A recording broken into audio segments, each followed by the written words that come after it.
What up? Back to blaming this week with the Blame Girl podcast with Mr. Terry Wayne. Hi, this is Jim Moran. And we have Guest Jim Moran in the house. Veteran comedian. We are very excited to have you in, Jim. How was your weekend? Mine was pretty good. I had a show Saturday night, so it went pretty good up in Port St. Lucie. Kind of nice. So where at in Port St. Lucie?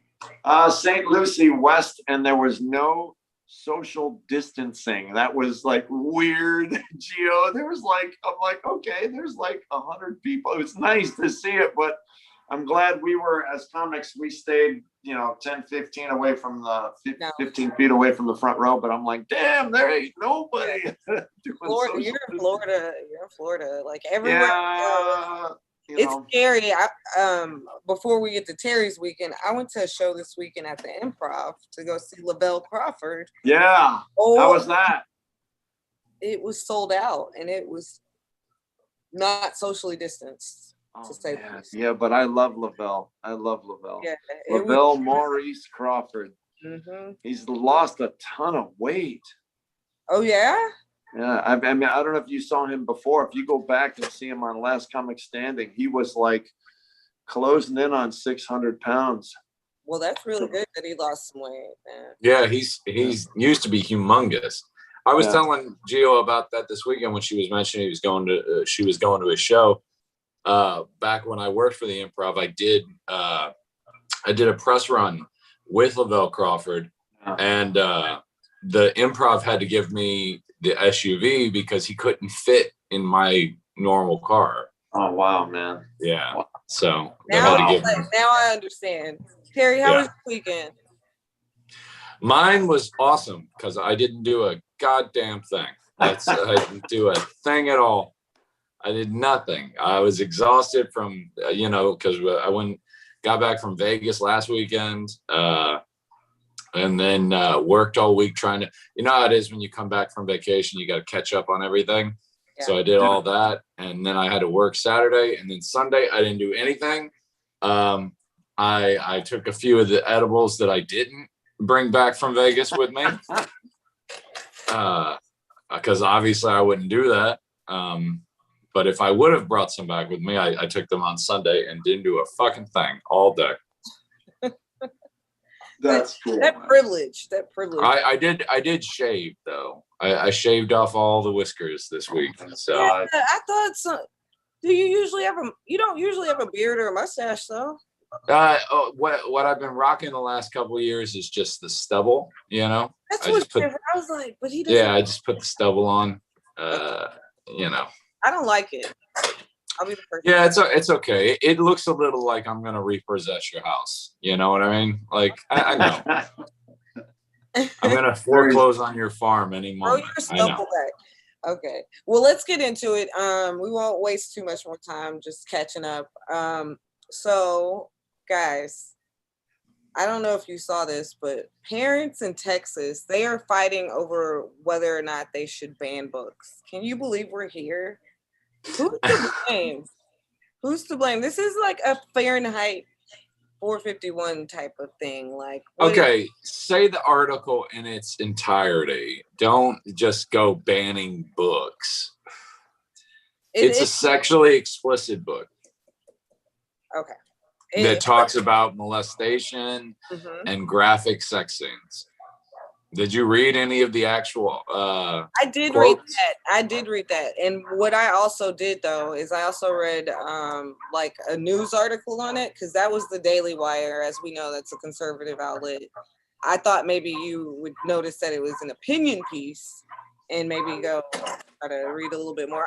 This story came to me, guys, because I went to high school in Leander ISD, and that's where this is going on. And some of the books they're trying to ban are Handmaid's Tale, and some other books that are available to the kids in the library. They're not, I don't even want to say kids because it's in high school. And sometimes there were books like that available when I was in LISD and no one was crying. If kids are reading, let them read whatever. Like, I don't. But Well, why are they doing that, Jim? Who's to blame? I don't. I think it's just the culture of the parents and all right. You know, a lot of you guys, you may or may not know my background. I was a teacher for a number of years, and I still teach to keep your certificate active.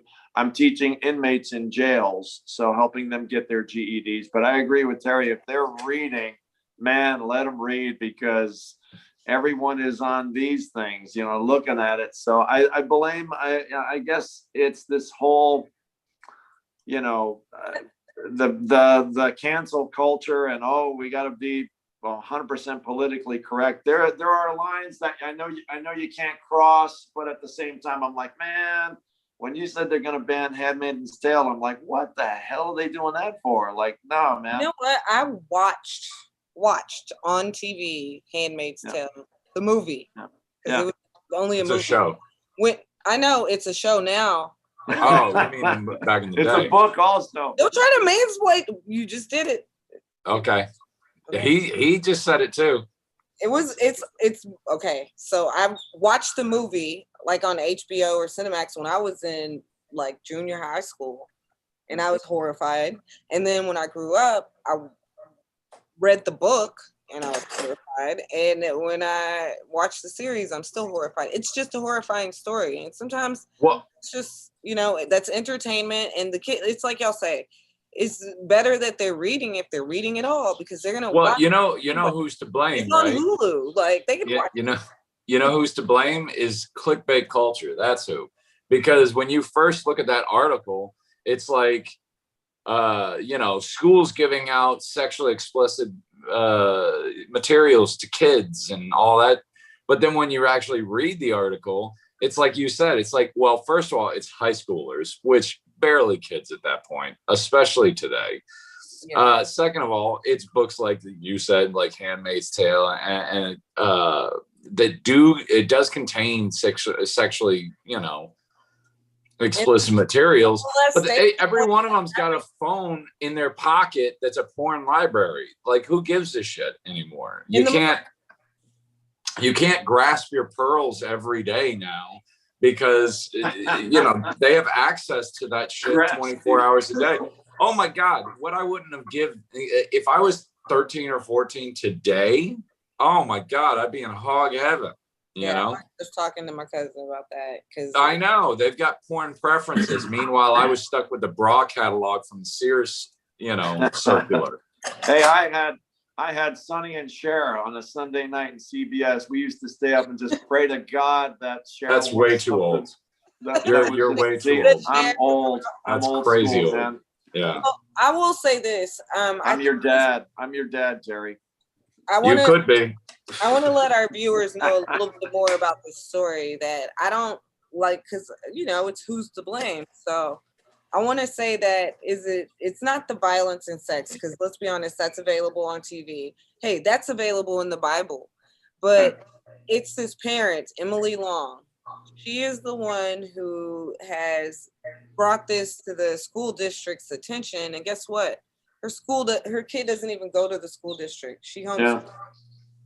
So I think that's who's to blame in this situation. Well, but don't forget to show the other side of that, Gio. She got her comeuppance too, because people started leaving cardboard dicks on her porch. Yeah. With messages, with anti-religious messages, which is where this kind of went sour, because obviously she's anti-religious. They were like, "He is risen," which is a perfect Easter message. On an erect penis. Just 2 eggs and a carrot. Like no. But you take it. But the thing is, when they took it to that level, like if they would have just let her be a kook, she could have just been a kook. But as soon as she started making fun of her meetings, you know what? And you know why this story came really to my attention is because one of my high school classmates, he ran for office there in that district. He's like a conservative, and he's like put it under my eye in my face, and I'm like, So I've met some other people, some people on the other side of it, and they've just told me like it's not, like what they're making it out to be. I know Jeremy, he has kids that are like 5 and 6 year olds. That's not going to affect your kids, buddy. Like, well, not even that. I mean, the only part I don't like about it is if this was a Muslim woman and somebody was writing like anti-Muslim shit on there, and you'd probably feel differently, but I'm saying when they took it to that level and they made it like started mocking her and her religion and all that for it and sending her hate mail based on that, that's when you cross the line. Other than that, you should have let the kook be a kook.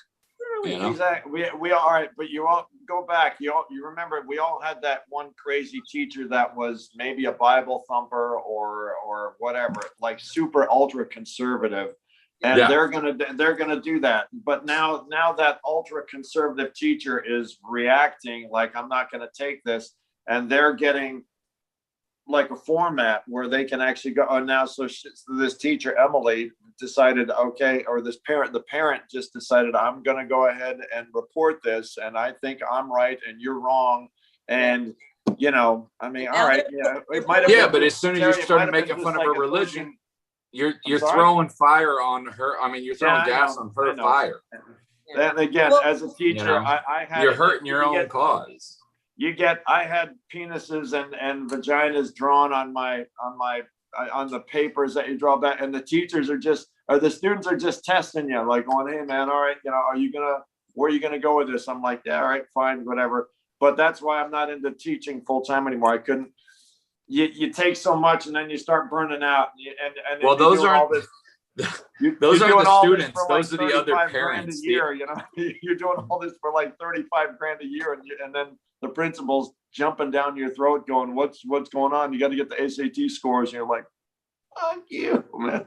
So, well, but the sending dicks in the mail and dropping them off at her house and all that, that's not the students. That's the other parents doing that. Oh, no. I thought it was the students. Oh, man. No, it's the other parents saying, what are you doing, Bible thumper? Stop trying to get books thrown out, Well, I'm glad you brought up students, Terry, because our next topic is Matt Gates. Whatever. Matt Gaetz. Mm-hmm. So, guys, Matt Gaetz, as you know, is under investigation for sex with a minor, and he's trying to distract us with all this other stuff about distorted. But I noticed that now that Epstein is gone, we have a new ephebophile in trouble. Who's to blame? And just so you know, ephebophile, that's what Matt Gaetz is. He likes teenage girls. Okay, 17, 18, what's the difference? Like... I'm not touching. I know.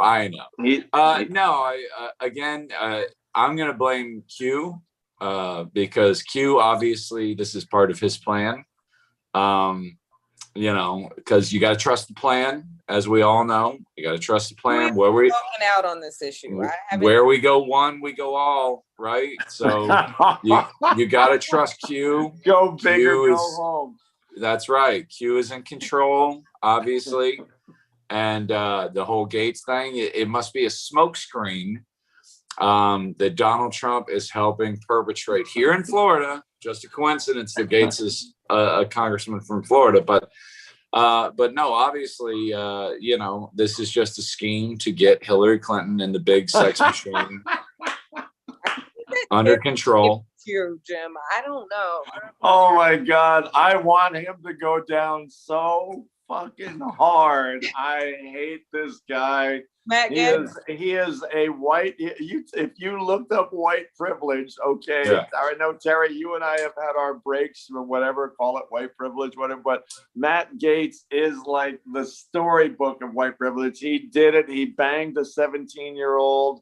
Yeah, she probably wanted it. Yeah, she's banging a guy who's in power, so she's telling all her friends, that's statutory rape still.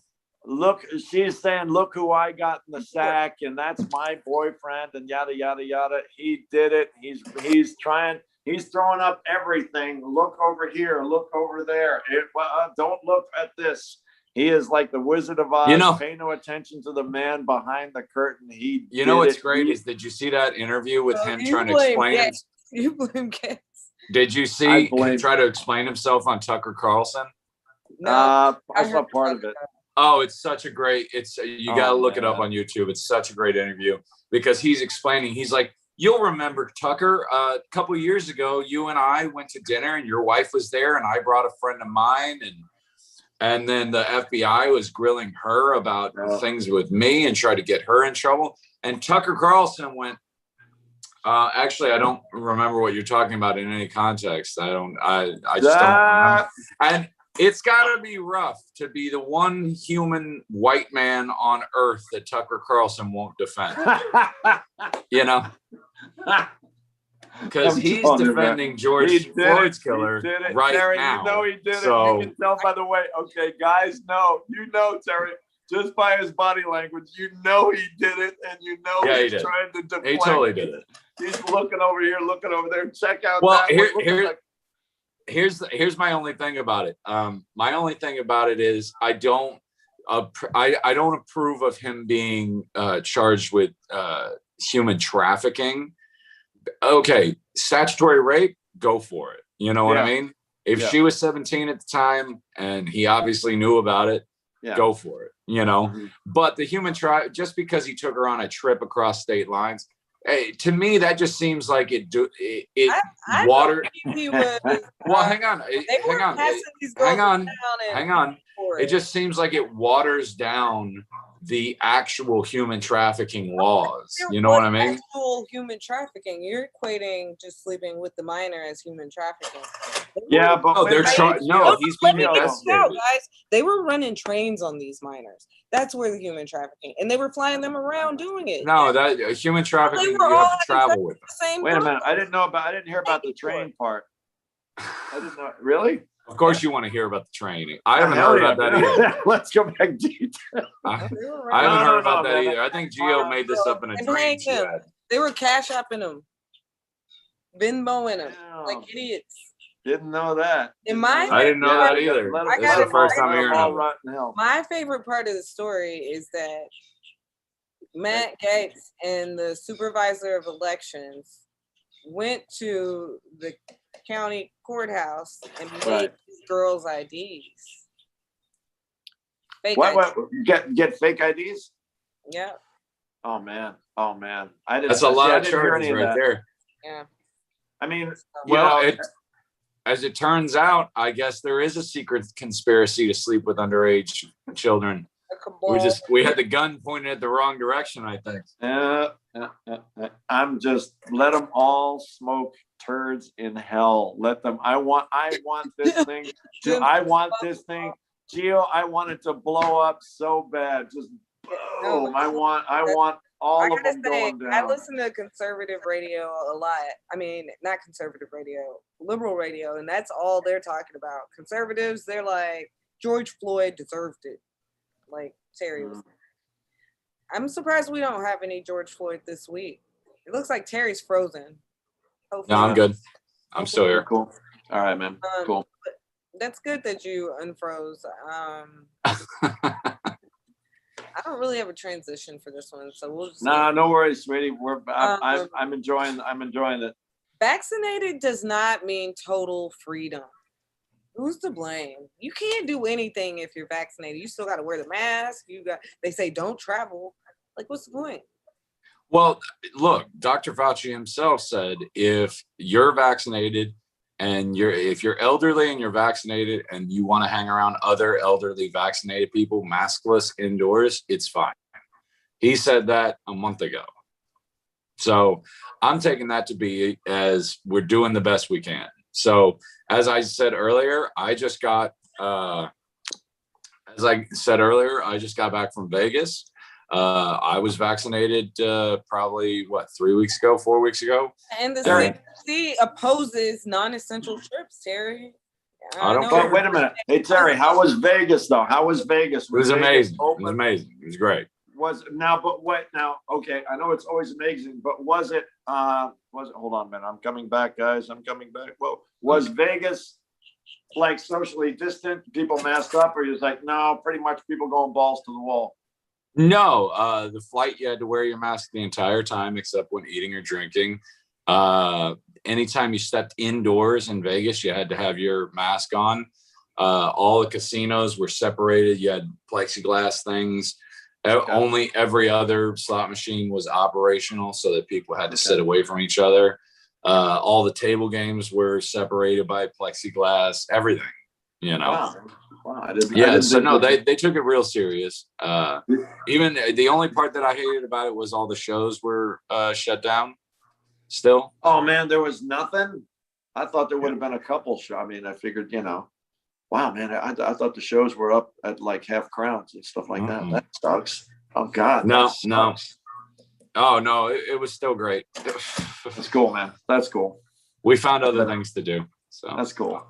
Yeah. Good for you, man. Good for you. No, but as far as like the vaccinating thing, you still got to wear the mask at least you figure until October with all the variants and all that stuff. I don't mind that. It's like when I don't see the mask, I'm like, what the fuck? Why aren't people wearing masking up? Stuff like. What about and Gio? You said Lavelle didn't have. They weren't masking up for Lavelle. No, you had to wear your mask, but I mean, it was packed. Wow, man. That's wild. So I was the Late Show on Saturday night, and I was like, I sat in the very, very back corner, like the one that they open up. Yeah. I was so happy because I was able to just kind of like go down my own steps, go to the bathroom, and then we left a little early because we just stayed out of the crowd because it was just like, I mean, some people don't care. They'll just mask off, hanging around each other, mask on, just tight. And I was like, this don't look good. I don't like it. The thing I'm finding is, anyway, so. In my circles, the thing I'm finding is a lot of people have already had it. And because they've already had it, they're like, oh, I'm good. I'm done. Yeah.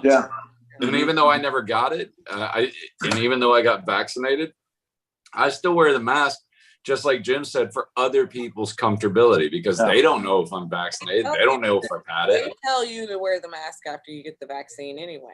I know, but that's not the point. The point is, at this level, it's just a courtesy. It's a consideration for the people around you, And then mask up so they feel better. Another thing, like when I say vaccinated doesn't mean total freedom, is that just because you're vaccinated doesn't mean you're not going to have to get vaccinated again in a few months or a year or whatever.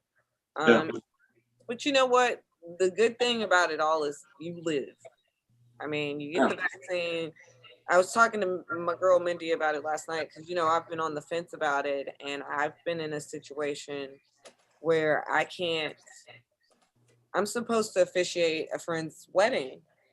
I did it already, right? I married them last year in October, but I'm supposed to do it again when, now that the world's opening back up. But they're not letting people who haven't been vaccinated into the wedding. So they're not pressuring me to get it, but I can't do it if I don't get the vaccine. But it's like subtle pressure. Just get the vaccine. It's no big deal. Yeah. It's not a big deal. If I have to get it, I'm gonna be pissed if I got to get it again.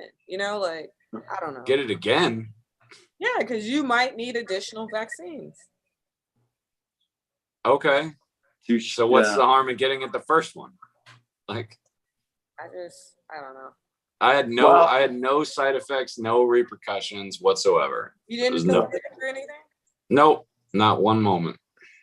Okay. See, I actually had it back in October. I was out for like 2 weeks.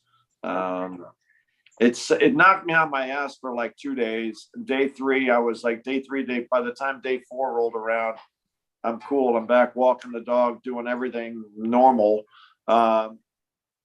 But I couldn't go anywhere because they said, oh, no, you got to go back. And then the state, when you work for the Department of Corrections and the school board, you got to get 2. I had to get 2 positive or 2 negative tests, like test negative twice, not once, twice. So about day 17, I was back into it. So, but it's just, so weirdest thing was I didn't have a sense of taste for about 2.5 weeks. Everything tasted, I mean, Gio, everything tasted like paper. I mean, just crumple up a napkin and throw it in your mouth. And then I was deliberately having shrimp, having French fries, having, hamburgers, stuff that tasted nothing like it. And everything is just crumple up a napkin and just chew on that. It sucked.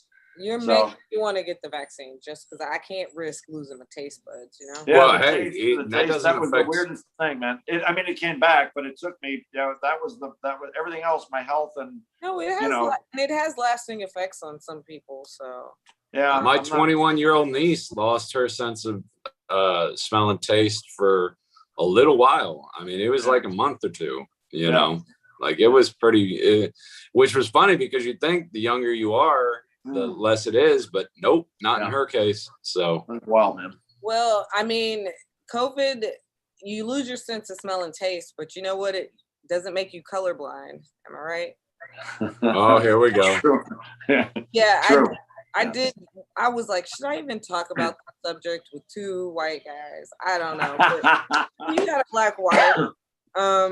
So this week a radio host was fired for his toast comparison of black women's skin tones. And now the sister that was defending him, she's getting heat too. Who's to blame? Is this more in cancel culture, or is this what's up with this? Why are they both getting heat? Yeah, it's that instant I gotta find something to be upset about thing, because there's a local comic down here who's been here for as long as I've been here, whose big closing bit is ranking black people at the end by their skin tone, and he starts out with like huh? Is it a black person? No. Wait a minute.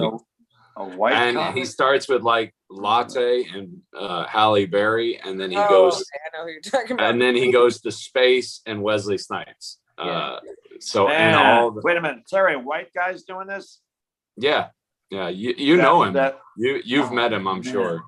Wow. On the show. Oh man. Let's just say that. Yeah. It's been on the show. I'm not gonna put him on blast, but I think everybody knows.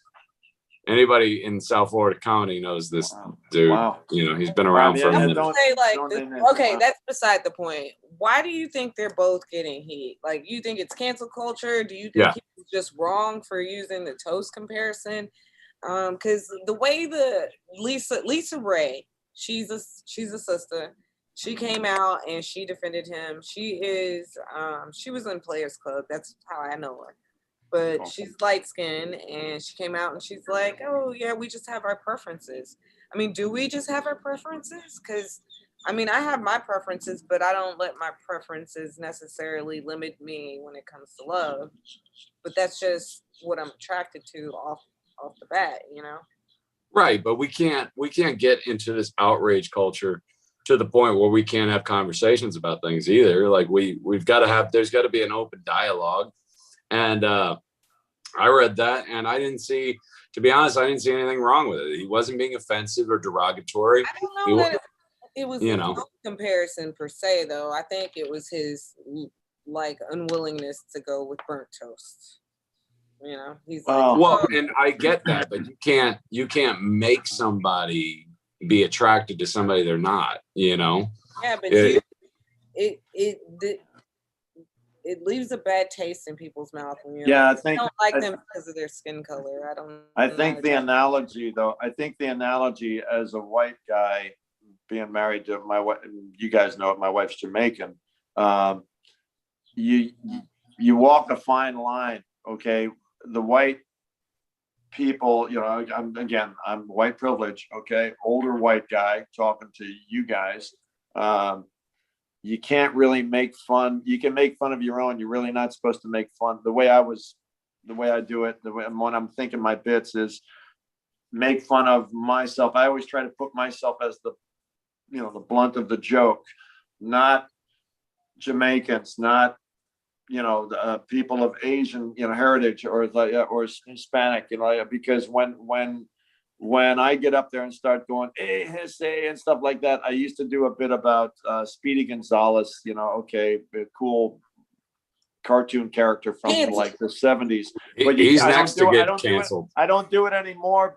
I don't do it anymore because I don't feel comfortable. And I'm like, it wasn't a strong bit, but now I'm like, I'm coming across as the white guy doing the Hispanic voice, and I don't want that. I don't want that so much as a comic, because I know even just as a Black woman, like I'm a minority clearly, and like I can get away with a lot, but I don't.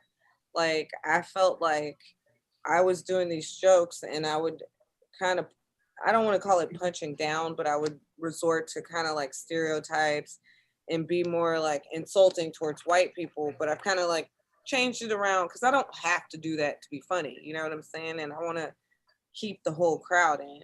Oh, you can still make fun of white people. Yes, you can get away with it because we've been as the oppressed. And I do it. You know. I take you can. Anybody can make fun of white people. That's never stopped. Yeah. No. Me and the honkies, we're fine with it. Because making fun of white people is not punching down, you know? And I hate to say it like that because I don't feel like Black people are down, but we're lower on the socioeconomic ladder. Yeah. So you don't want to be young making fun of old people. You don't want to, there's all these little things. You don't want to be pretty making fun of ugly people. Oh, everybody needs to grow the fuck up already, to be honest. And growing the fuck up is considering other people's feelings. And yeah, but we can't lose everything. Colorism is the blame in this situation because there's a lot of like that's it, like the colorism, because what he really said was that he's more comfortable with the Halle Berry than someone with dark skin. So in reality, you would not date. That sounds like personal preference to me. That's it. Now me, I'll take them fat, skinny, tall, black, white, yellow. Just if you're hot, let's go. Like if you look good, let's get naked. That's the way I look at it. Go back to Naomi Campbell. Okay. Oh, perfect example. Yeah. Hot, dark woman. But that's the thing. If you're really open-minded and not guided by your racial prejudices, wouldn't you be able to be attracted to a Naomi Campbell or I am attracted to a Naomi Campbell. I'm not saying you per se, but wait, you keep saying it's just preference. I'm saying that I understand that other people have preferences. You be attracted based upon your racism. I think you can, and I think that's what's coming out here personally. And it's not just because I'm a dark-skinned sister. Look, I've always dated all just men, right? I do have my preferences. Like I prefer tall and handsome, but that's not always what you get. And if you're attracted to them, and I guarantee you, if you trotted out a Naomi Campbell in front of this radio host, I guarantee you he'd be down with it. I'm sure. But I'm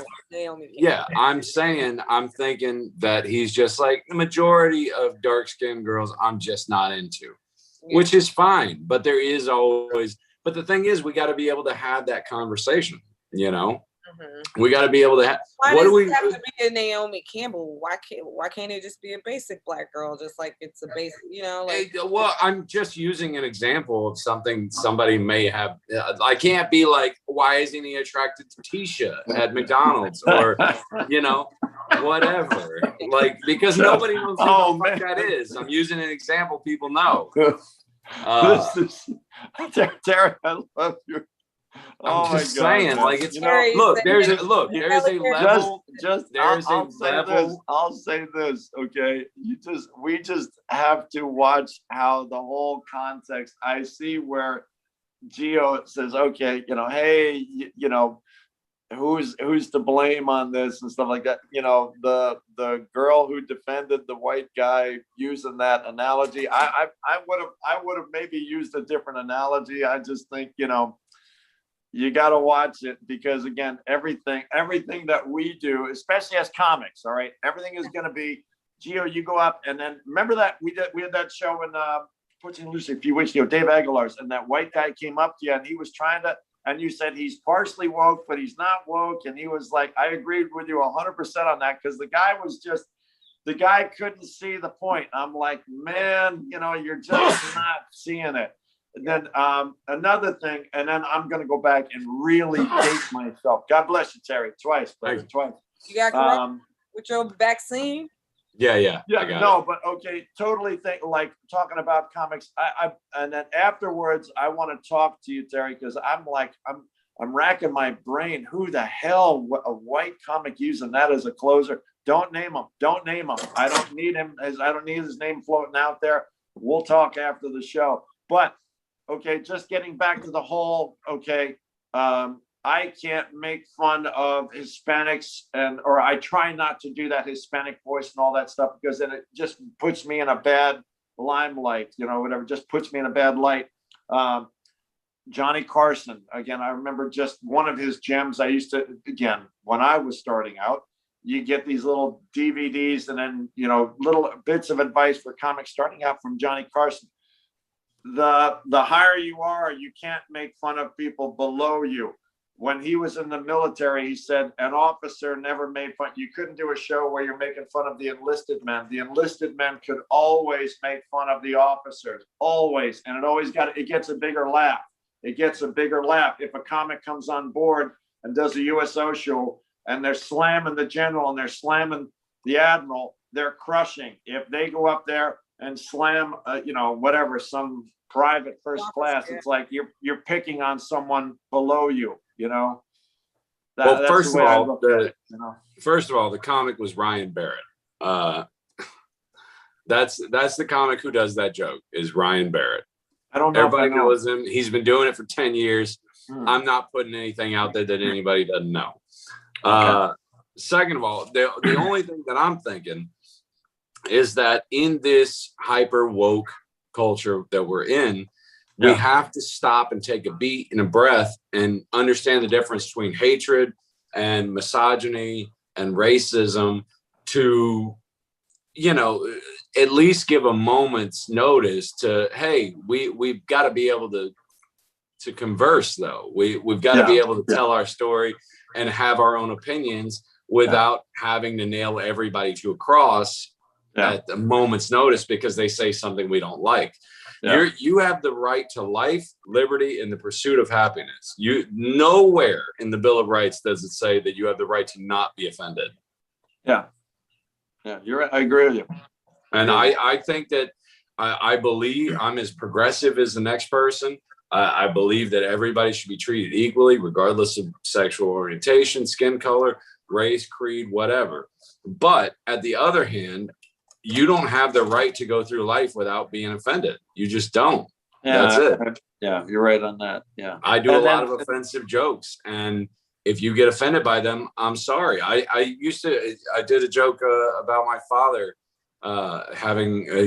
being cancer free and everybody claps. And then I say, well, he's never had it. I'm just still really excited about that. And a woman came up to me after the show and she said, I had cancer and that's not funny. And I was like, first of all, I didn't know you were going to be here. You should have told me. And I said, secondly, you realize you're upset because my father didn't have cancer, right? Yeah. Like that's your angle. That's what you're pushing.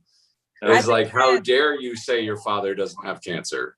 Like, it's crazy. It's like, it's a little bit of the inmates running the asylum. But my thing is, I don't think that it's wrong to try to be considerate. At least try, Well, being considerate is one thing, but being censored is another. Yeah. Yes. And that is, to me, that is censorship. I read that whole thing that you sent, and I didn't see anything racist about it. I think it was, if anything, it was more misogyny. If anything, it was more misogyny. It was a man. The same thing. I thought. It was more of a man just objectifying women based on how they look. Which, sorry, we're gonna objectify you on the way you look. We always do. We always have. I kind of find it offensive when someone's like, "Oh, I just don't date you because you're dark skinned. You're too dark." It's just. I think you may be too close to home on this one, Gio. Maybe. No, I think maybe just because. Being who you are, I think this one just hits you a little. Too far away from home. I don't know.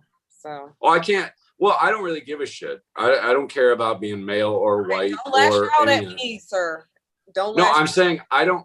I don't care about this because I always remind myself, I didn't pick this team. I didn't pick this team. I didn't choose to be male. I didn't choose to be white. I didn't choose to be any of this shit. But it's I'm just born.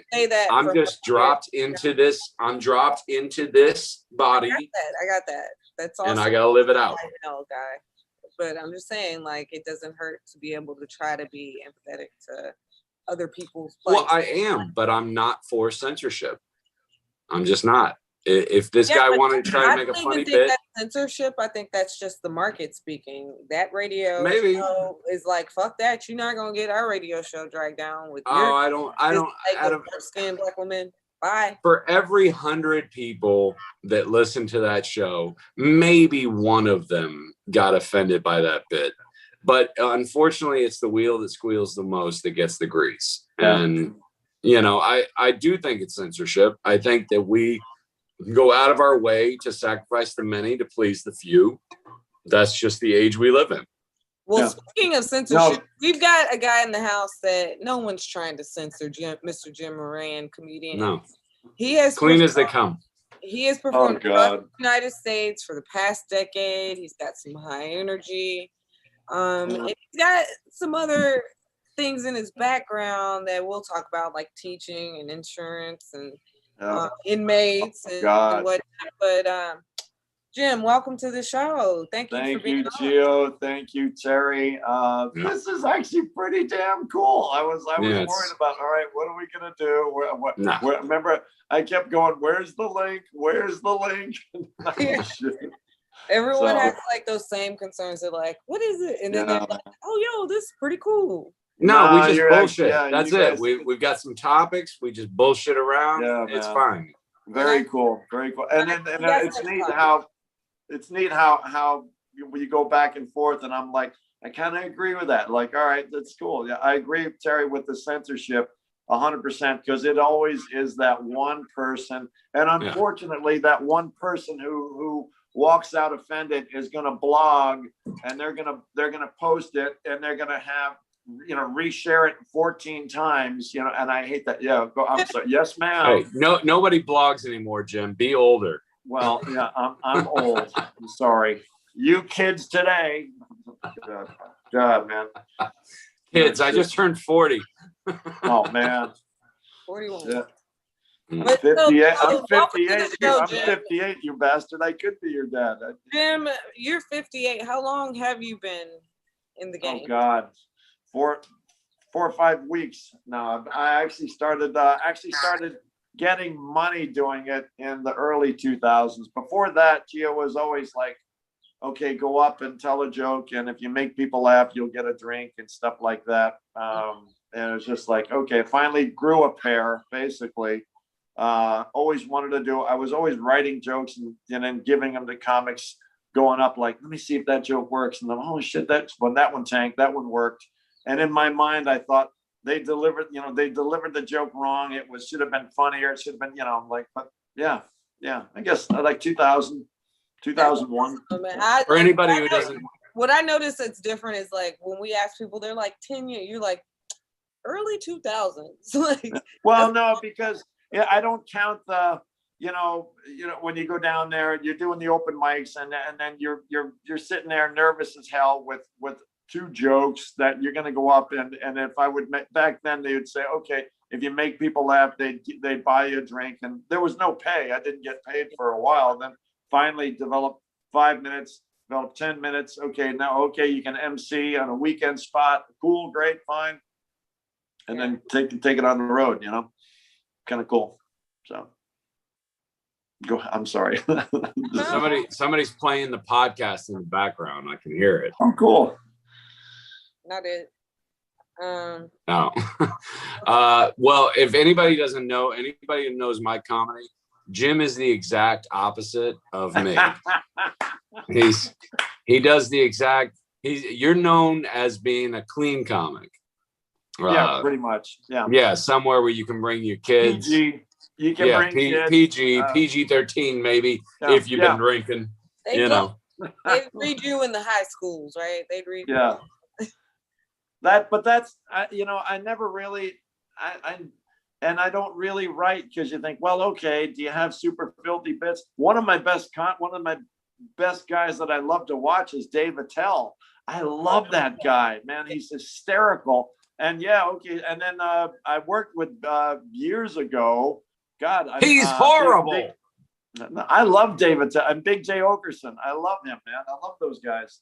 You're like, damn, man, these guys are awesome. But yeah, Big J's funny. Big J has Legion of Skanks, the podcast, and he can't get like on a network thing. He had that bit where he actually went on Conan O'Brien and he sat and he said the reason why he's not allowed to do his comedy on Conan O'Brien is because it's just too dirty for network. He has nothing clean enough for network, you know, and then I love it. He still went on Conan and just talked about working dirty. It's just cool. So you sound like you've been all over. What's your favorite venue that you've been to? I still like the Improvs. I've done that, and then you can't say the Improv. We put the kibosh on that because everybody says the Improv. Funny Bone and I did the Funny Bones in Slidell, Louisiana, and Baton Rouge. Really cool, really good, really good. That's cool. Yeah. Slidell, and I'm familiar too. And where else? Slidell, Louisiana, and Baton Rouge. Right. Yeah. That's nice. Did you ever get out to LA? Not LA. I did San Diego. I did the Comedy Palace. Okay. I haven't been to LA yet. Like trying to get out there. When you go out there, Flappers is a great club. It's cool. Oh yeah. What's holding you back from going to LA? Because it sounds like you've been like everywhere. No, I'm pretty much East Coast. I've done New York. I'm gonna go back up. I was funny because I was booked. Roscoe Nash and I were booked at Gotham before COVID. I was so pissed. That was an email I hated to get. I was booked there. I had a weekend there in end of March of last year, like March 28th. So Roscoe Nash and I are going to go up there and rock the weekend, and then of course you do Gotham, but then you stay in a couple extra days, doing Catch a Rising Star, or doing Comedy Cellar, or whatever, just getting up. It's like the mecca of comedy, and then here comes COVID, and then they, you open up your email, the show's been canceled. New York, sorry, New York's on lockdown. I'm like, no, it sucked. I was so pissed. I was that close, Gio. I can't imagine being like, yeah. It was, I could taste it. I had the flights and everything. Like, nope. Did you have something, Terry? Okay. Me? Yeah. No, I'm good. So what's your proudest moment? Mine? Uh-huh. I guess, we're interviewing you. So you. All right. I'm thinking other than marrying my wife and the birth of my daughter, I guess, are the proudest. Comedically, it would be, let's see here. Years ago. He's having a senior moment. Yeah. That's what the issue is. Man. Yeah. Winning the Bacardi Comedy Fest in I think it was like 2012 or something like that in Orlando. Nice. That was kind of cool. Bacardi sponsored this. No, actually it wasn't Orlando. It was Daytona Beach. The Bacardi Comedy Fest. That sounds like a spring break fest. Yeah, pretty much. Did they supply you with like a lifetime supply of rum or something? Yeah. No. So I got contest. Before we got on, you were telling us about this other contest. Tell us more about the contest now that we're on. Oh, the World Series of Comedy. Yeah, it's there's the World Series of Comedy, and it's basically it's just basically just like a cattle call for comics. You pick 3 or 4 venues where you want to go on. You get to showcase your talent. Okay, Gio, come on up and do 10 minutes in Minneapolis. I'm booked in Zanies in like late May. And then I've got McCurdy's. Is that the one in Nashville? Yeah. I've been there. That's a great club, dude. Yeah, that's amazing. Every comic that's been there has said nothing but good things about that. I'm going to be there. I wouldn't say a bad word against it. When are you going to be there? Man. I'm sorry? When are you going to be there again? At Zany's, I'm going to be there in May, and then I'm going to be in McCurdy's over in Sarasota end of June or July. Then I'm doing Punchline in Atlanta the end of July, and then I'm doing God, I don't know the room. It's a big room in Arizona. It's God, I don't know the name of it, but it's in Phoenix, Arizona, and the end of August. And then what you do is you go around, you do your set, you do your 10-minute set in front of these guys. If they like you, you fly out to the finals, whatever. But I don't really care if I win or not. I'm just getting exposure. I want to get booked in these rooms because all these bookers are going to see you. So, it's you're going out there on your own dime. They're not paying you squat to go out there, but you're going to be in front of some serious bookers. So I'm like, all right, cool, I'll do it, whatever. Yeah, so, no, I mean, you got to do what it takes, and sometimes you got to invest in yourself. That's the way I look at it. So Terry, do you have any comedy questions you want to ask Jim before we move on to like personal? Well, I did actually, because Jim's one of the few comics we've had on that primarily works clean. And the question has always been asked, do you think that working clean is harder than just working blue? Or does it just come naturally to you? Yeah, does it just come naturally, or?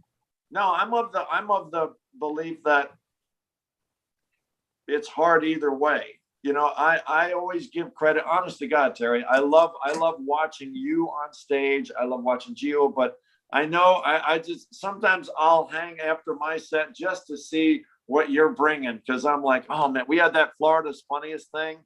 And I just hung out to see you. I'm like going, that's cool, because. Well, I appreciate it, but the question's more, is it harder to do clean comedy?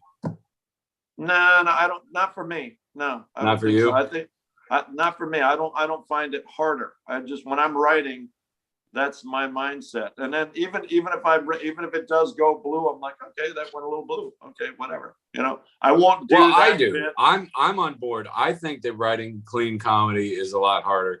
I've got about 15 minutes clean out of about 70 minutes worth of comedy. So I definitely think there's it's a lot more strenuous to write clean comedy. I'll give you an example. I actually had to change a bit that I've been doing for a few years. And I get tired. As comics, we all get tired of doing our bits. You get tired of them. Even your closer, you're like, all right, it's had its cycle. It's time to move on. Time to rest. I did a bit 2 Christmases ago, just before Christmas of 2018, had a Christmas show, and someone got offended when I said my dad actually, at my wedding reception, there was an awful lot of edibles and there was an awful lot of pot just going around. Okay. Sure. So my dad had a couple brownies, not knowing, like, okay, my dad at the time was 71.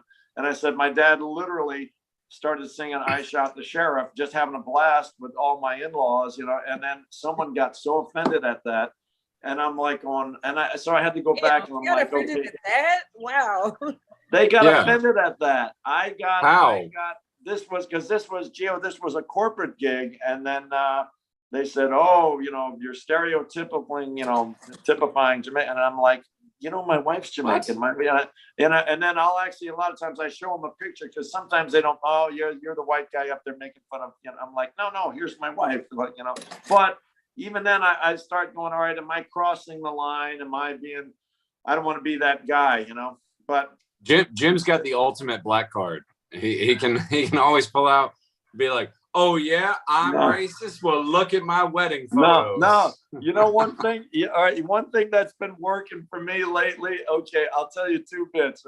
Right. 2 things that have been working. Okay, being the white guy who raised the black kids. My stepsons are Jamaican. I've adopted them, but I raised them since they were like 6 and 4. Now they're 30. Now they're 30 and 28. Okay, but Terry, you cannot, and my boys realize this real quick. You can't discipline You can't spank them no matter what. They're not your kids. It looks like the ultimate clan, man. Yeah, no, it's bad. Here's this old white guy. Like, not even that. Like, I dated a girl who had 2 young daughters, and they were both white, and I wouldn't spank them either because it's just a bad look. It's just bad. Like, you got to be genetically bonded to somebody before you can beat them. My wife would be like spanking them, whatever discipline, but I'm like, oh, these little bastards know I can't lay a hand on them. Like, you want to, but no, you can't do that. Yeah, my stepdad did not spank me. He like popped me and my sister one time. Yeah. And I don't know. I can't. I think because that's not your parent. That's just an adult hitting you. Right. We were like, people used to be so nice, but we were like, can't do it. Gio, can never be done. You can never pull that off. No stepdad. No. Gio, do you hear how many black friends Jim has? Yes. I do. Guys, I want to move this along because 1, we got to be respectful to our producer Brad. Yes. And 2, thank you, Brad.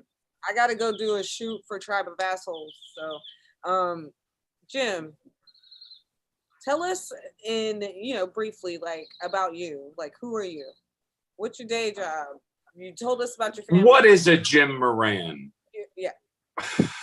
Thank you for mansplaining it, Terry. Okay, really? No, it's just a cheesy interview question. But go ahead. I know. Jim Moran, day gig. Anything for $1, Chuck. Right now, I teach inmates at Rock Road and at Bell Avenue Juvenile Detention and also Martin Max 6, the prisons. I help them get their GEDs as a school board employee, not a Department of Corrections. At night, I am chasing my dream wherever the comedy dream leads me. And yeah, man, that's me. Happily married, 3 kids, 2 adopted Jamaican boys who are now young men, an 18-year-old daughter with my biological daughter with my wife. And she's over in Florida State taking classes online. Loving life, man. Chasing the dream, Terry. Chasing the dream. You just seem like you just seem like you're enjoying all of it, Jim. Yeah, that's all. So the man's on cloud 9. Hey, I'm with 2 of my best friends right here, Gio and Terry. So Jim, we do a little thing called the blame game on Blame Girl Podcast with Terry Wayne. And your blame game, you were very family oriented. Who's to blame? For me being family oriented? Yeah. My mom and dad. My mom and dad raised me right. My dad was a janitor. My mom was a waitress. 6 kids, broke ass from upstate New York. More of my just broke ass kids. People say, "Oh, yeah, 6 kids." Were you in the top? You in the bottom? You in the middle? Number 4, baby. Number 4. So smack in the middle, man. 4 boys, 2 girls. I don't talk about that, man. And then growing up, okay, I'm older than you guys. Growing up in the 60s, my mom used to bathe my brothers and I in the same bathtub at the same time. It was a urine festival, man. We'd just be pissing all over each other, man. I only grew up with like me and my sister, and like I love being alone. Like I can't express. But so that's what it is. I thought maybe it was your Jamaican wife. That's what I would have blamed. No. Another thing, she's got strong ties too, because everyone says when you say Jamaica, or because first when you say New York, people always say, "Oh, the city, the Bronx, Brooklyn." I have family and friends that live in Bay Ridge section of Brooklyn and Queens, and then my wife has a few relatives that live in Kingston, but my wife is a country girl from Westmoreland, Jamaica, the opposite side of the island. She's up in more of the mountains area, So she was growing the weed, not smoking it. Yeah. Got it. Yes. Yeah, I got it. And she became family oriented, I guess. Yes. Jim, do you have? And my wife's one of 4. So. Do you have anything else you'd like to promote other than your upcoming? Yeah. What do you got coming up, Jim? This weekend I'm at Groucho's. Larry Silver has me booked at Groucho's. Where's Groucho's? I'm doing a Larry Silver gig, Gio. I'm sorry. Where is Groucho's? Groucho's is in Port St. Lucie. I'm featuring for Monique Mendez. So Monique is the headliner. I'm her opening act.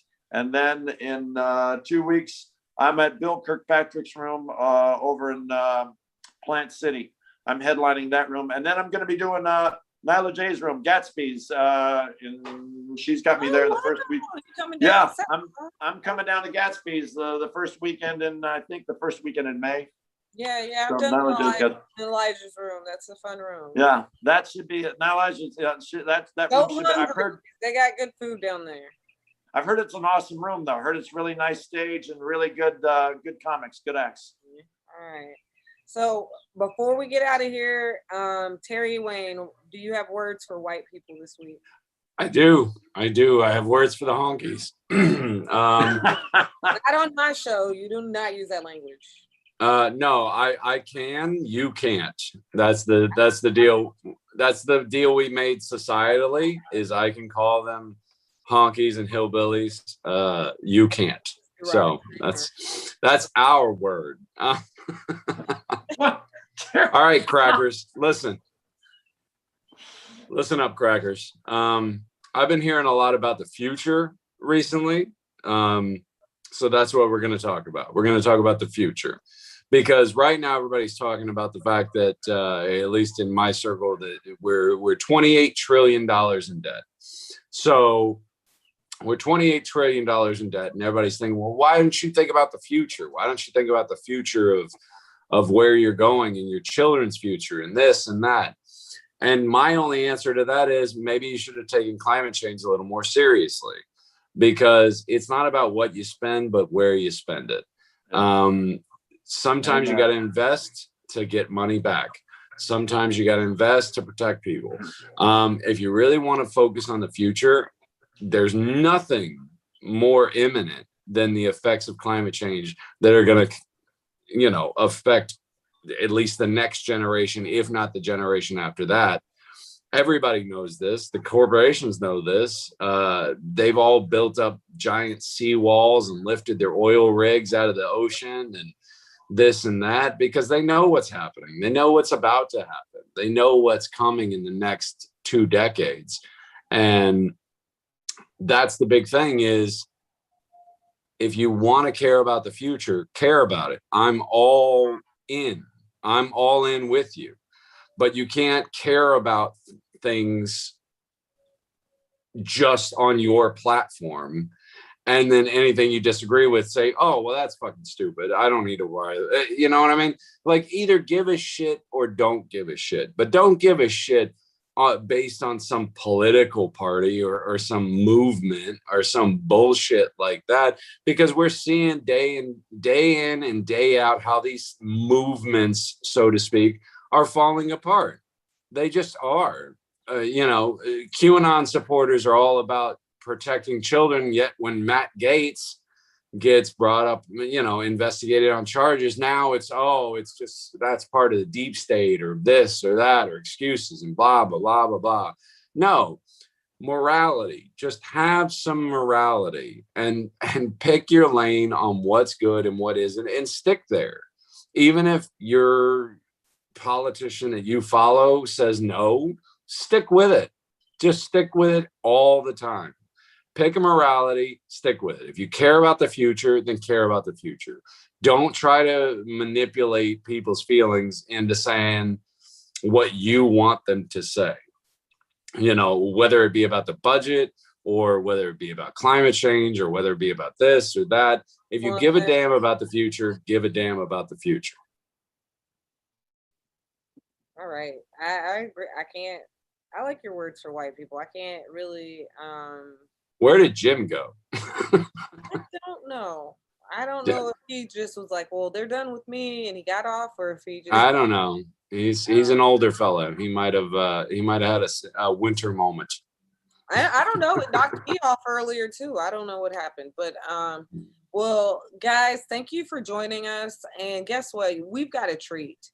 You can check out me and Terry this week at Monroe's. That's right. The Red Light Comedy Show. On Sunday at 8:30. Yeah, Sunday at 8:30. It's the Red Light Comedy Show. It's not in the strip club. It's next door. So you don't have to see titties if you don't want to. There are titties available. No, I'm just kidding. There will be titties available. Geo's probably for maybe a drink or two. Like I got to show them they still look good, So yeah, I've seen them. They're nice. I've seen them. They're good. But well, don't put them on Facebook. I don't put them on Facebook, and then we won't have this problem. That's right. I did. I think I put them out. No, you just put little stickers over the nipples. Okay. My imagination, I can figure it out. It was a story, so don't go looking for them, guys. But okay. I have a screenshot. DM me. Guys, like who's my co-host? Anyway, thanks for tuning in. We will catch you next week. Any clue our guest is? No. Yeah, no. Okay. We have no confirmations yet. It's going to be a surprise guest. And new topics. All right. And come out Sunday if you can, if you're in the area. All right. Thanks for tuning in. Monroe's Sunday night.